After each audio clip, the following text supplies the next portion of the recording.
Welcome to the Divorce Podcast, where we explore all aspects of ending relationships, separation, and parenting apart. If your marriage or partnership has ended, or you have friends and family who are separating, this podcast is for you.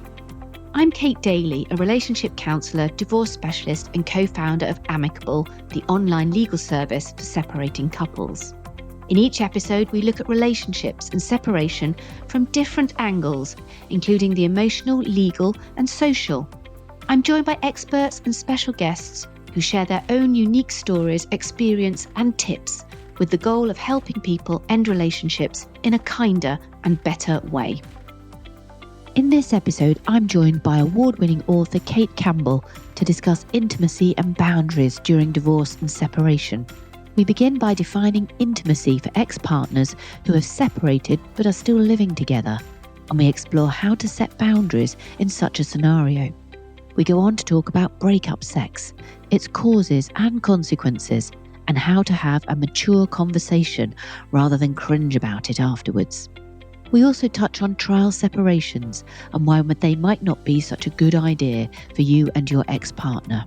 We finish off by exploring boundaries with your friends and family after a split, and how little daily rituals can help you get through a tough time.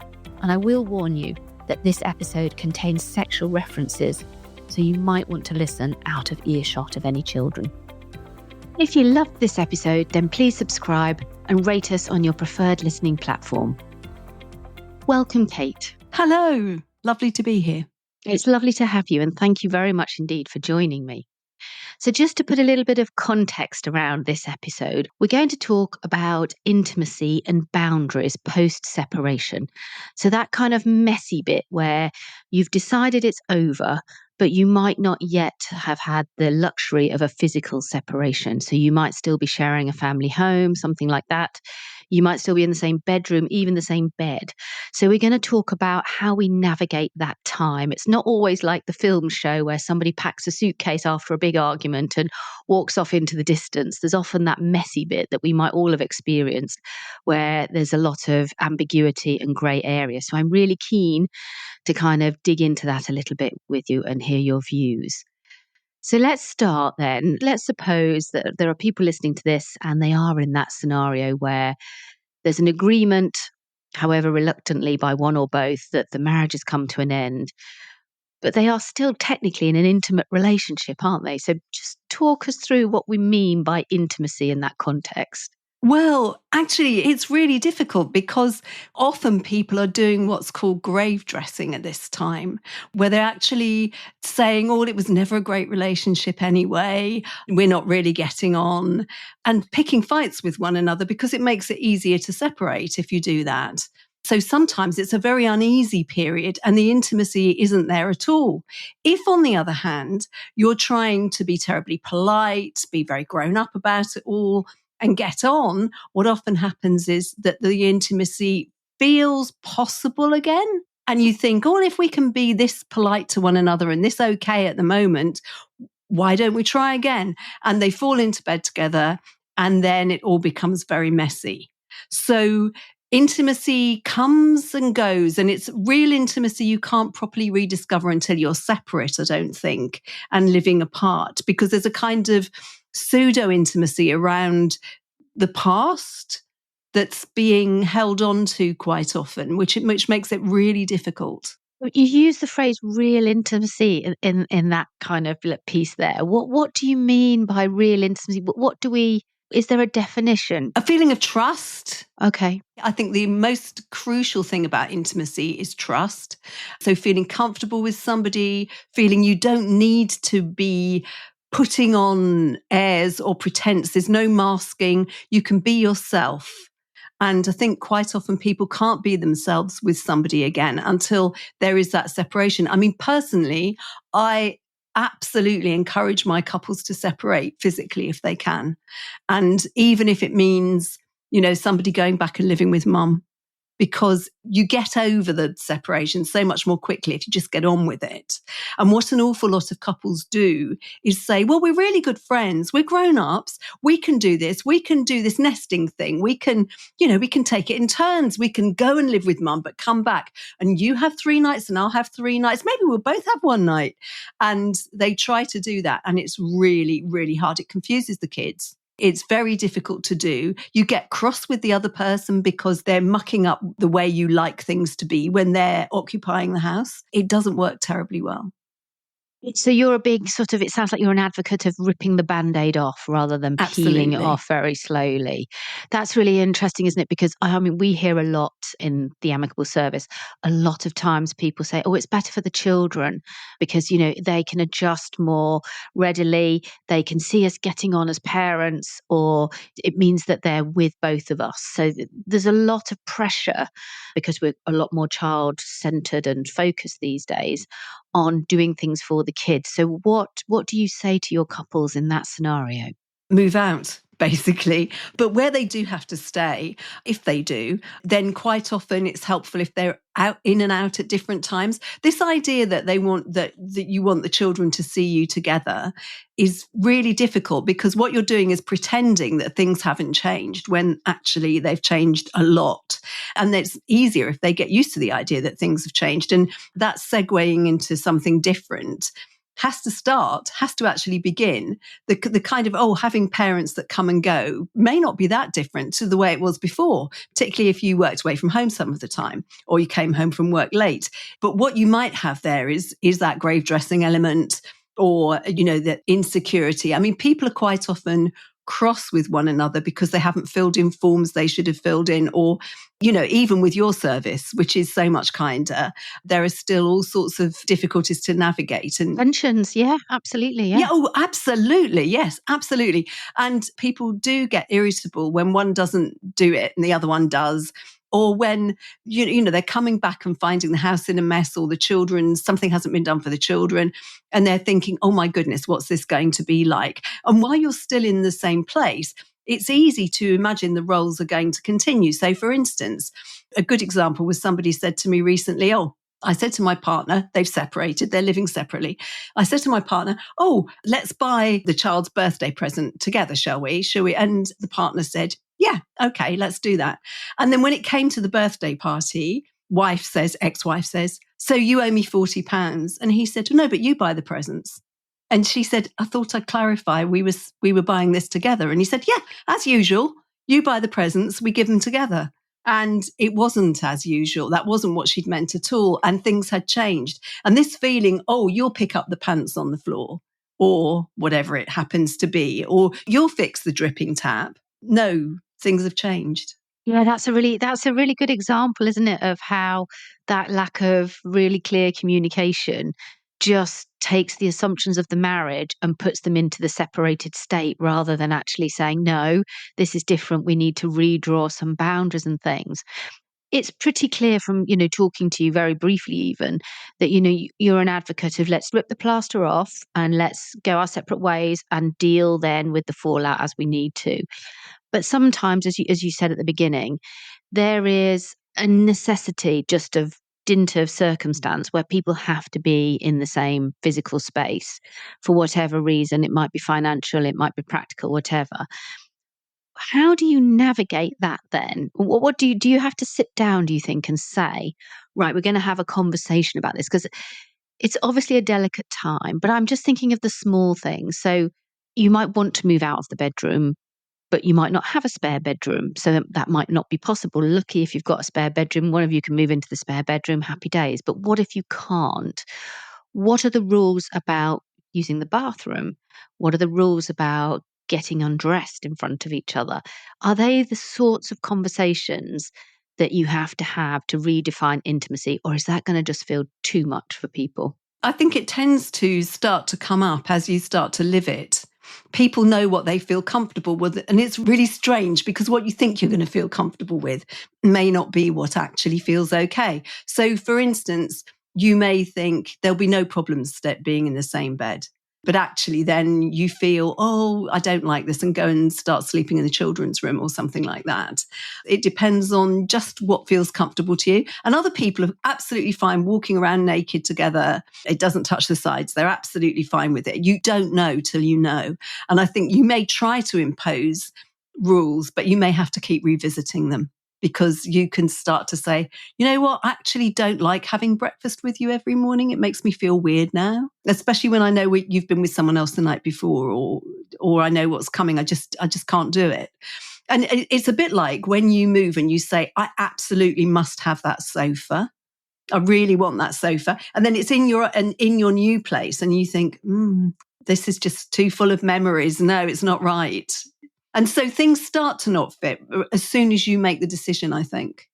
So it's interesting, isn't it? Because you always want to get it sorted. Well, maybe it's just me. I would want to have a clear understanding of what the boundaries are and what the Yeah. rules are, so I know how I'm going to operate.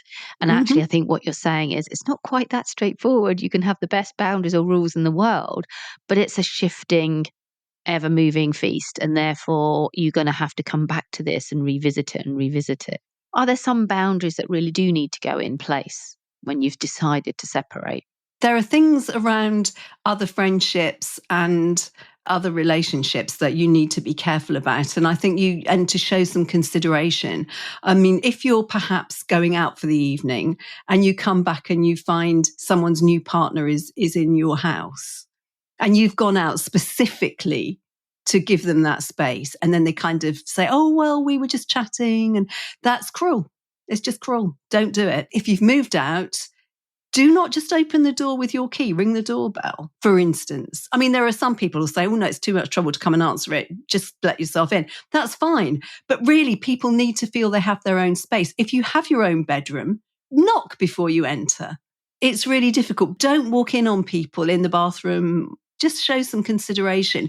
And be aware that you need your own space at this point. You very much need your own boundaries and your own awareness of your space. And the closeness and the intimacy, as you put it, will come back if you get on well at this stage and you get this right. It's interesting because I can hear the defense running in my head. Well, you never been bothered in the past. Why does that matter? It's not that important. I don't mind. So why should you mind? You can hear all of that stuff coming, can't you?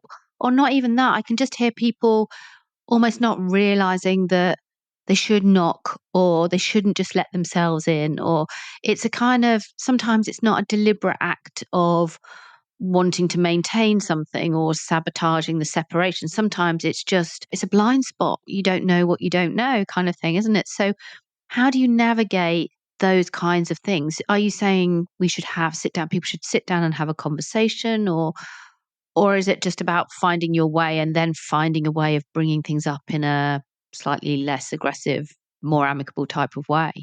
Both. I think there's definitely a case for sitting down and having a serious conversation and thinking about how things can go. But I think you need to, if you're living together, you need to keep revisiting that. How's it going? What do you think? How are we getting on? And if you do make a mistake and walk in on your partner, apologize, for goodness sake. Don't be defensive. Don't say, well, why does it matter? Couples often think that, and they often think the closer we are, the better we'll get on afterwards. Weirdly, the less close you are, the better you get on Yeah, I afterwards. can see that actually. It's because it's kind of, there's already a sort of a space between you, isn't there? So Yeah, and it's about finding your space and finding your own, how you like to be. And that's going to be different, because if you think about it, couples fit in with one another. And when you're choosing your own time and space, you may not want to have breakfast with somebody. You may not want to have breakfast when they do. You may be the kind of person that doesn't have it at all, but you've always done it because your partner liked it. There are all kinds of things that you might be doing because it's been a compromise. Well, you don't have to do that anymore. You can change it all up. So you get almost an opportunity, don't you, then to renegotiate the boundaries almost of how your relationship was when you kind of finished it. There is an opportunity to redefine totally then, isn't there, at the point of breakup? Particularly when you are separating and you're moving into different properties. If you're dropping the children off, for instance, you need to wait to be invited in, that kind of thing. Even if it was your house previously, you don't just march in. that kind of thing. As I say, some people might not mind that at all, whereas others will feel very strongly they don't want you just appearing, because things are different now. And that's really important. And when I talk to couples about this, and quite a lot of couples do think, oh, I'll have a session with a counsellor, or I'll have several sessions to talk about this and to try and work out how we do things in the future, they often think, yeah, the closer the better. And we don't need to worry about that. We've always got on really well. And when I'm saying, oh, really, if you can be apart, they're saying, no, we'll get on fine. A few weeks down the line, they're saying, thank God you warned us. It's been so much better since we've been apart. We're getting on really well. And that's wonderful. Yeah. We always have that with the first Christmas, where lots of people want to do the first Christmas completely together.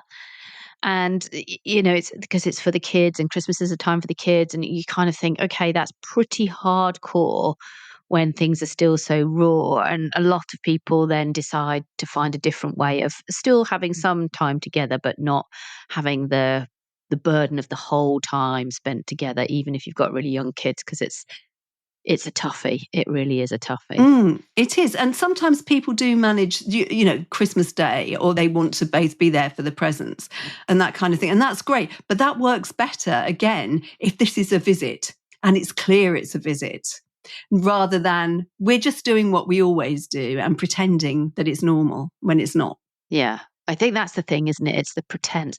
But I guess if a lot of the reason that relationships break down is the inability to communicate, you're sort of missing each other, aren't you, by the time the relationship is breaking down? So there's not always that ability to say clearly what you do or don't want, what you find acceptable or not acceptable. You've fallen into habits and patterns of not being able to raise things without them escalating.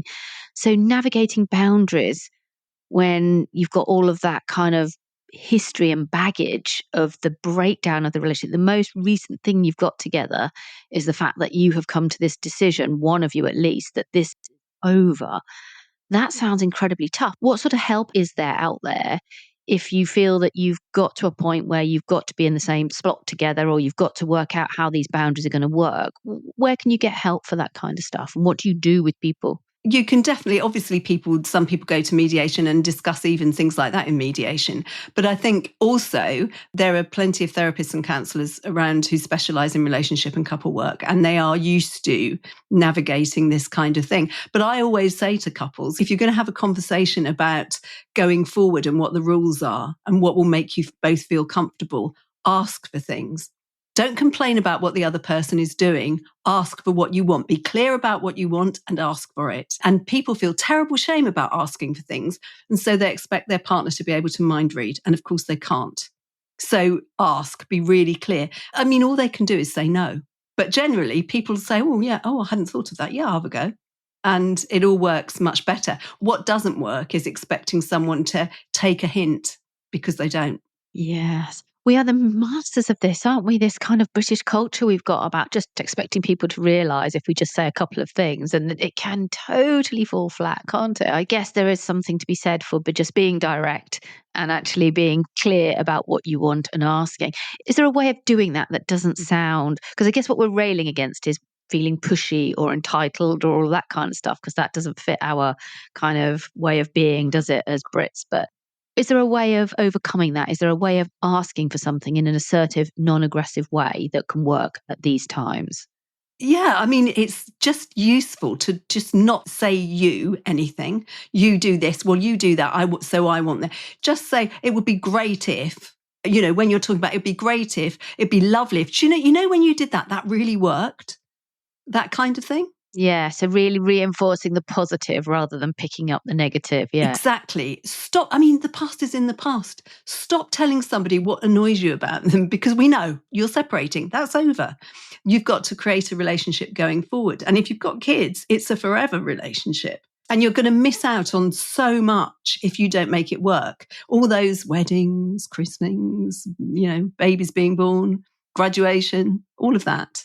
Yeah, that's the thing. That's what you're protecting, isn't it? That whole life to come piece where you don't want to put the burden on your children for them having to worry about mum and dad, or mum and mum, or dad and dad being in the same room together and making things awkward. So yeah, there's definitely the long-term benefit. I want to move on now just to thinking about like something that comes up quite a lot, And I'm minded about this because there was a judgment recently that came from the court from, I'm not going to repeat who it was, but it was quite a famous person. And it was talking about their financial settlement. But as part of discovering what the financial settlement the court should award should be, there was a big piece in the judgment all about when the marriage was deemed to have broken down. And that's because essentially they had breakup sex. So this then put a whole different slant on when the relationship was ended and finalized. So let's talk about breakup sex. I imagine there's a huge amount of guilt and shame around breakup sex, but tell us what it is and how and why it happens. Well, it happens for lots of different reasons, actually. And I was always told it's about a fifth of couples that do it. And it can happen at any point. So maybe years later. And some people do it because it's kind of revenge on the other party. If somebody has gone off with somebody else, they want to sort of get their own back if they feel, that there's betrayal in the relationship originally. But quite often it is just that thing of feeling we're being very polite to one another, we're getting on very well. Everybody's saying, why can't you make this work? Well, why don't we? Maybe having a glass of wine together after the kids have gone to bed and it just falls into something. When relationships ending, when there's any grief about anything, you're dragged back into the past. So you remember, so there are times when you're reminded of the good bits. And then there you are, you're suddenly involved in something you hadn't intended. And it's very easy. It's very easy for that to happen. And then sometimes it leads to trying again, often without success, but quite often it's really embarrassing. Yeah. Well, you've got to face each other the next time, haven't you? And you just yeah. And I guess as well, it can send very mixed messages, can't it? I mean, you've got that whole thing about it might just be opportunistic sex for one of you, but it might be a lot more for the other. And then you've got that whole, okay, I have undone the work that I have already laid out and laid the ground for in terms of leaving and separating. And now I've got to claw that back because I've given somebody the idea that maybe there's a bit of hope where actually for me there isn't. So I can see it's deeply messy. What can you do if you've done it and you've had your breakup sex and you're lying there in your sort of guilt and everything else? How do you solve this? How do you sort it out? Well, I think just by being honest about what you're feeling. I mean, so some people will make light of it and say, well, how the heck did that happen? And, but other people will be deeply upset. And I think it's worth saying so and putting any vulnerability out there rather than trying to say, well, this is absolutely fine. I'm okay with it. If you now feel that the relationship's back on track because of what happened, it's really important to say so, make it clear, find out, not just hope for the best, because the other person might not feel the same, particularly if there was alcohol or anything like that involved. You need to be honest with one another because it's very easy to get into that feeling of thinking, oh my goodness, what have I done? I've allowed this to happen. Now my partner thinks we're back on and it's my fault and I don't know how to tell them. It's not really, just tell them because it's much easier in the long run. It's cruel to just let it keep going. I mean, you both got into it. You both did this thing. You both take equal responsibility, I think. Yeah, no, I understand that. I think it's just one of those things where there's so much going on in a breakup, isn't there? And particularly if the breakup hasn't been especially clear, if you're in that sort of trial separation time where you're kind of like, it's almost like a free for all, isn't it? It's like, well, we'll take all the commitment-y bits, the bits we don't want out, we'll leave all the rest in, we'll mix it up with a bit of uncertainty and see what happens. It's fraught. It's absolutely fraught. When you're in that separation time, I always say to people, if you're going to do a trial separation, you should be absolutely explicit about what that means in terms of, are we saying that we are free agents and allowed to have sex with other people, or are we saying we're just being apart from each other, but we're still committed to our marriage vows? What does a trial separation mean? Because it means different things to different people. Personally, I'm not sure I believe in the trial separation. I don't see it working very many times. But what about you? What do you think? I just tell people not to do it, usually. I mean, some people are absolutely determined. But the thing is, I think that it quite often happens when one partner wants the relationship to end and the other doesn't. So they try to ease them into it with the suggestion of a trial separation. And again, I just say, rip the plaster off. Either you want to be together or you don't. And you work towards that or you don't. I mean, at the moment, if you're having a trial separation, you're neither one thing nor the other, and you can't get on with your life. You don't know what a separation would be like. It's supposed to give you the idea, but it doesn't really, because you've got one foot still in. So, yeah, I think it's a bad idea. Yeah, I think it's the ultimate limbo land, and it just doesn't seem to serve a particular purpose. I get that. What other boundaries do you think there are to navigate then as you're going through a separation? So we talked a bit about the being in the same property and therefore having to have rules around which bed you're sleeping in, whether you're knocking, all that kind of stuff, seeing each other naked. We've talked a little bit about, when you're toing and froing back and forth from a family home and the boundaries around that. What other boundaries do you think people need to navigate when they're breaking up? One of the most difficult is what happens around family and friends, I think, because often family are very close to the other person and they will miss them. And there is still a relationship there. And it can be very, very difficult if one partner's saying to the other, well, you're not allowed to see my family.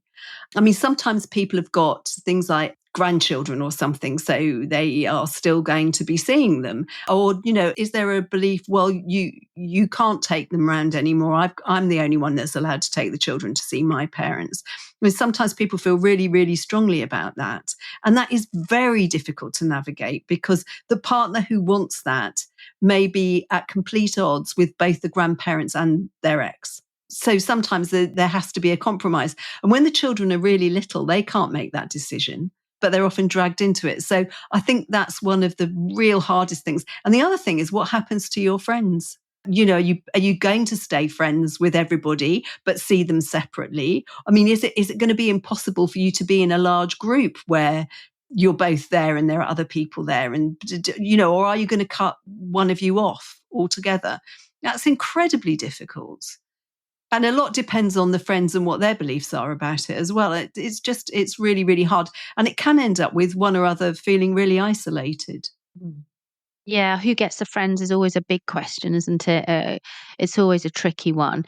I think sometimes there are friends where you are literally equally joined, aren't there? But often there's well, this was my friend or this was your friend. First, You yeah. have to literally deal the friends out like the CDs in the old days, don't you? But it's just really, it's really really not hard. very good. And we're not very good at dealing with it or talking about it. I know even now, I do this for a living, but when my personal friends divorce or separate, it's still quite hard to do the whole friendship thing and work out what the relationship with their other partner is going to be or whatever. I still struggle with that. I Well, find that people take you difficult. by surprise. You don't always know how they're going to react. And sometimes one partner's really angry about friendships. And also friends can be very surprising. I mean, a lot of people in therapy say, I have lost my friends and I wasn't expecting that. I thought all my girlfriends would rally round, for instance. Well, that's because sometimes people feel divorce is contagious, don't they? And so there's a Exactly. Yes. self-preservation around some people. And certainly if you get more than one of you in a group that's divorced, then that can become quite an overpowering feeling for people. It's not just that. I think that is definitely a big part of it. But also I think some people look at their friends and they think, I don't want to be in my relationship either, but I don't have the guts to leave. And so they feel shamed by the person that is leaving and also frightened by them because they see it's hard for them, for instance.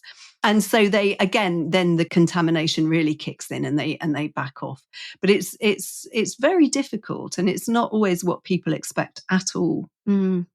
Yeah, no, I can just imagine how hard it is for people when it's unknown territory and you can't quite. There's no plan for this. No one tells you this are the steps this is the emotional journey you're going on, and this is the bit that you'll get stuck on, or this is the bit that will trip you up. I guess there must be a need for quite a bit of self-care whenever something like this is happening. Then, what sort of things do you tell people if they're coming to you for help and advice around a breakup and how to establish their boundaries? What sort of things do you advise them to do? I'd like to ask people what sort of life they want to be leading. How do they see themselves? What's their image of them? And how can they achieve that? And also to look at their life at the moment and try and work out what's regulating them.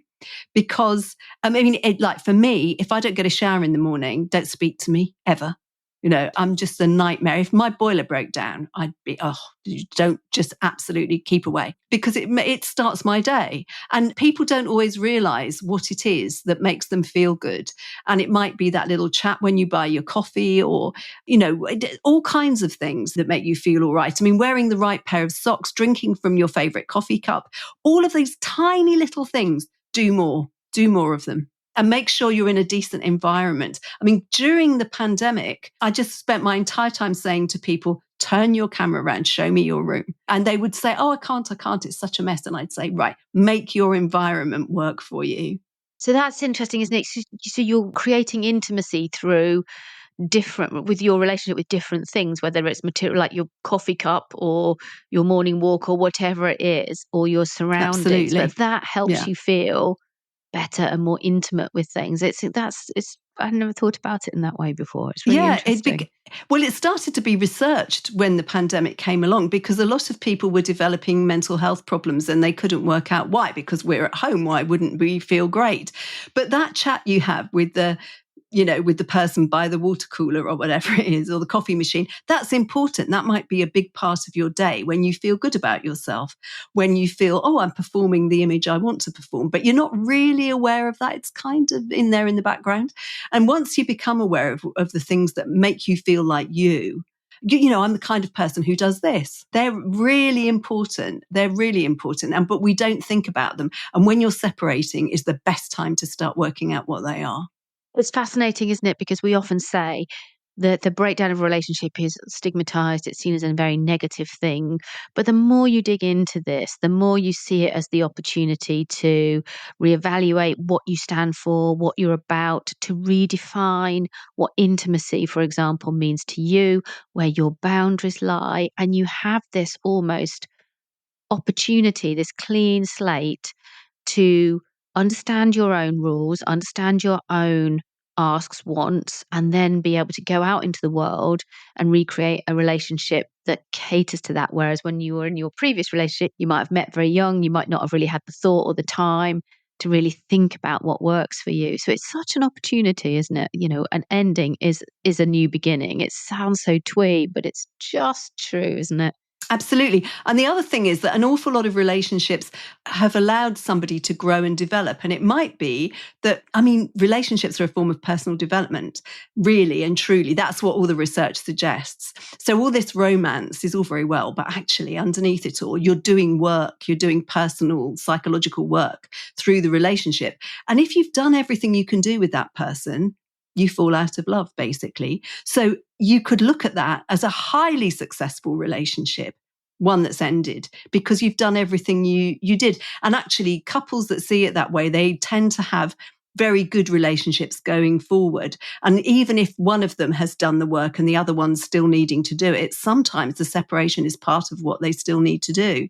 And if that's navigated well, then they come out of it much, much fantastic friends for life, but much more rounded people as well, better parents, everything.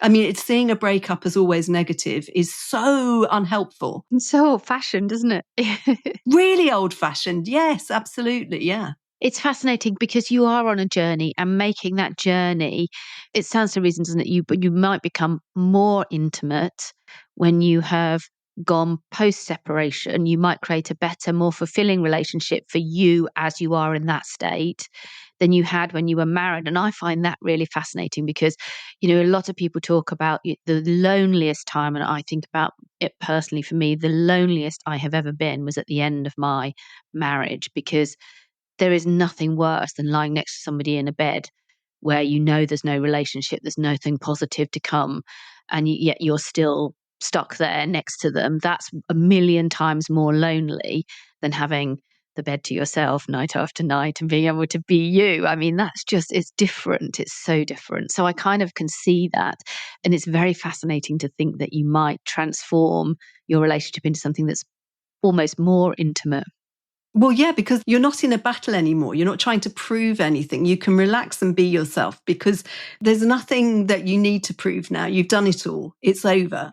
And so then you can start rebuilding. And even that period when you're lying in the bed feeling this is so grim, you can be thinking, but it's not for much longer. And this is a period of transition. I've just got to get through this and start imagining what it's going to be like when you can do whatever you like. And when you're great friends and you're taking the kids to the zoo together, whatever, it will happen. So just some final tips, Cate. If somebody is in the midst of a breakup or a separation and they're struggling with all of this kind of setting boundaries, how do you start that conversation? What would you say to somebody listening? Well, I think, again, go back to thinking about what it is you want and need. Be able to identify your own needs because you can't get them met if you don't know what they are. And I think at times like this, it's really important to just go through your day thinking, what am I enjoying here? What am I not enjoying? What do I want more or less of? And really thinking about that. And as I said, it is often the really little things that are important rather than the big, enormous things. Because if you get the little ones right, all the rest tends to follow. And don't be afraid to ask for what you need because otherwise you're never going to get it. And being able to ask and being confident about that and not feeling needy and just feeling justified in deciding this is the way my future's going to be is really helpful to both of you because then the boundaries are clear. Yeah, absolutely. And I think that's the thing, isn't it? It's never easy, but it's simpler to navigate if you've had a conversation about boundaries and you know where you stand. That murky grey area, thinking you're keeping a lid on things or putting on the brave face for the children, it's just a false economy. And I think that's come through really loud and clear in talking to you today. So thank you very much for that. Thank you for joining me. It's been fabulous talking to you. Where can people find out more about you? Oh, well, kate.campbell@btopenworld.com is my email if you want to get hold of me. Otherwise, then there's my website and you just Google Cate Campbell psychotherapist, you get me. Brilliant. And you can offer support and guidance with all of this boundary setting and relationships moving on and going your separate ways, which is fantastic. So thank you for joining us. If you're looking for separation and co-parenting support, you can also visit amicable.co.uk, where you can explore all of our resources or book a free advice consultation. And of course, you can hear about new podcast episodes by subscribing for updates and visiting thedivorcepodcast.com or your favorite listening platform. Finally, we'd love to know how we can help more. So please share your questions on divorce, separation, and co-parenting with us at hello@amicable.co.uk. You never know, they might be the topic of the next episode. Thank you for listening. Thanks so much for joining me, Cate. Thank you.